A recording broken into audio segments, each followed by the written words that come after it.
O Senhor dos Anéis retorna ao ponto de partida nas adaptações ali para as telas. Tô falando das animações, 78, né? Senhor dos Anéis foi adaptado aí para as telinhas em desenho animado. E também volta para Warner, casa dos 6 filmes, os 3 da trilogia original e 3 de O Hobbit, né? Que, enfim, a Warner tava meio parada com o Senhor dos Anéis. Mas a pergunta inicial que eu faço é: será que essa animação é uma volta digna para a Terra-média? Vamos dar uma olhada nisso, tá? Eu sou PH Santos. Nesse vídeo eu vou falar sobre o filme animado O Senhor dos Anéis, A Guerra dos Rohirrim, produzido pelo estúdio Sola Entertainment, responsável aí pelo excelente Ninja Kamui. A direção é do Kenji Kamiyama, conhecido aí por Blade Runner Black Lotus, que eu gosto, e o anime Ultraman, que é muito bom, muito bom. Os dois são de altíssima qualidade. Enfim, a parte técnica tem bons nomes. Antes de começar, deixa o like, se inscreve no canal e vamos lá pro papo.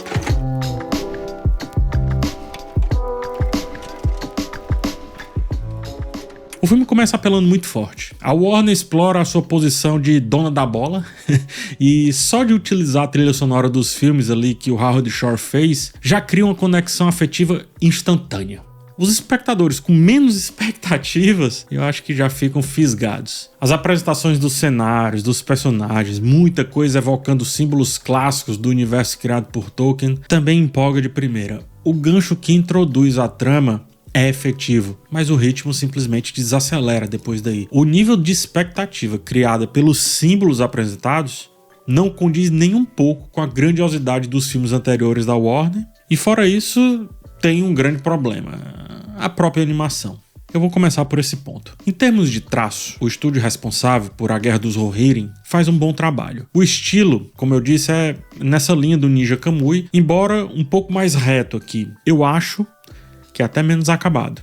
Helm é retratado como um personagem corpulento, né? O contraste visual com Hera, a sua filha, é importante demais para o desenvolvimento da história. A movimentação dos planos em vários momentos é ponto alto. A sensação de arrasto e velocidade, especialmente quando se foca em um ou no máximo 2 personagens, é muito bem executada. Só que quando a animação tenta ampliar a lente, tenta ampliar o escopo, os problemas surgem de monte. A noção de escala varia muito, e isso cria uma dificuldade em compreender, pela perspectiva apresentada, o tamanho real de um local, o tamanho real de um cenário, ou mesmo a quantidade do amontoado de pessoas, que essa animação aqui faz muito mal. Esse problema, eu repito, não está na execução estética em si. O filme é bonito, mas a sensação de grandiosidade que ele tenta transmitir jamais se concretiza. Assim, parece que a trilha sonora tá cantando um outro filme, e de fato tá cantando Senhor dos Anéis. Esse é o ponto. Essa questão da multidão não ser bem animada, por exemplo, diminui completamente a ideia de guerra, que inclusive está vendida no título.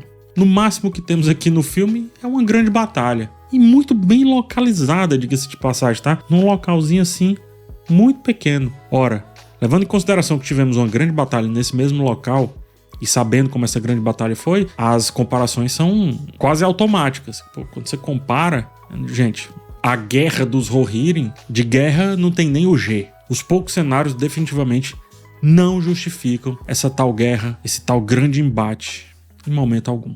Parece mais ali um sujeito contra outro, no máximo. Comparado aos filmes live action de Os Seus Anéis, a animação é pequena, é contida demais, é tímida. Essa timidez, é verdade, vai se perder no ato final. E ainda assim, a sensação de grandeza nunca se concretiza. Mesmo o ato final sendo o melhor de todos, a sensação de grandeza não vem. A impressão que fica é que a Warner, mesmo sendo aí, como eu disse, a dona da bola, não soube jogar o jogo. Apequenou-se, talvez pela ansiedade de lançar algo relacionado a Senhor dos Anéis, uma vez que os seus concorrentes, bem ou mal, estão dominando o jogo no momento, não sei. Só especulação. Mas, assim, apequenou-se. No geral, apesar de ser, esse o estilo do estúdio, falando novamente aí com relação à arte, eu sinto que a estética não combina com a pompa sugerida pelas primeiras cenas, pela trilha sonora do Howard Shore, pelos signos clássicos que são utilizados aqui.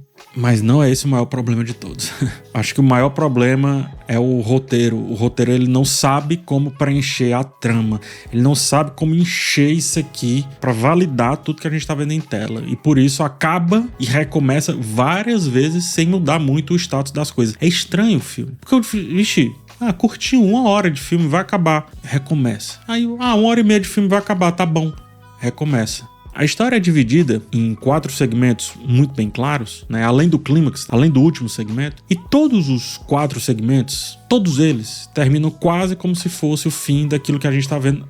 Mas não é. Aí reinicia em seguida com os mesmos conflitos, com as mesmas motivações. Assim, os personagens são quase imutáveis. O vilão é imutável, esquece. Para piorar, as soluções para os finais desses segmentos são sempre iguais. Alguém questiona o vilão, sugere que ele faça algo mais sensato e ele simplesmente continua seguindo ali suas escolhas, mesmo que os conselhos tenham se mostrado mais adequados nos embates anteriores. Aí ele vai lá e de novo quebra a cara. Esse lance de ficar girando em torno do próprio eixo, não fazendo o vilão mudar, não fazendo nada mudar, nada. Eu acho uma solução muito fácil para manter assim tudo no caminho óbvio, no caminho que a gente sabe onde vai descambar. Isso acontece, acredite, assim, esse lance de meio que terminar, meio que começar no mínimo umas 3 vezes. E a repetição é resultado de um roteiro que tem muita vontade de alcançar o excelente clímax do filme. Excelente não, o ótimo clímax do filme. Eu não gosto dessa ideia de dizer que um filme deveria ser uma série ou que uma série deveria ser um filme. Eu não gosto, não concordo, acho isso também muito simplista. É pouco construtivo e muito simplista. Dito isto, nada me surpreenderia se A Guerra dos Rohirrim fosse planejado como uma série. Não porque deveria ser uma série, entenda, mas porque a sua estrutura, essa que eu tô falando aqui, mesmo enquanto filme, se divide quase naturalmente em 4 segmentos episódicos. É como se a gente estivesse vendo 4 episódios, depois uma season finale, que é o clímax. Seguindo essa lógica, eu considero o clímax, assim, com tranquilidade, o melhor dos segmentos. É nesse momento que aí sim a personagem principal realmente assume seu papel, em vez de ficar delegando desesperadamente as decisões que deveriam ser suas para outros personagens, as decisões e as ações. Tem hora que ela tá tão desesperada que ela meio que diz assim: alguém quer o protagonismo aqui? Alguém tá afim do... Eu não sei, eu acho que eu tô meio com preguiça do protagonismo. Aí, mas no final o filme abandona brevemente também essa hesitação de usar a liberdade por ser uma animação, tá? De não precisar de tanto compromisso com o realismo. No final ele abandona um pouquinho. E é quando explora, em termos de técnica, animações mais arrojadas, né? Movimentações mais arrojadas. Mas como eu disse antes, quando tá no máximo 2 personagens em tela. Mais do que isso, os problemas são os mesmos. A montagem geral do filme é também uma bagunça. Além da sensação episódica, as transições entre episódios, esses episódios da série A Guerra dos Rohirrim, quando tem as transições, são apressadas.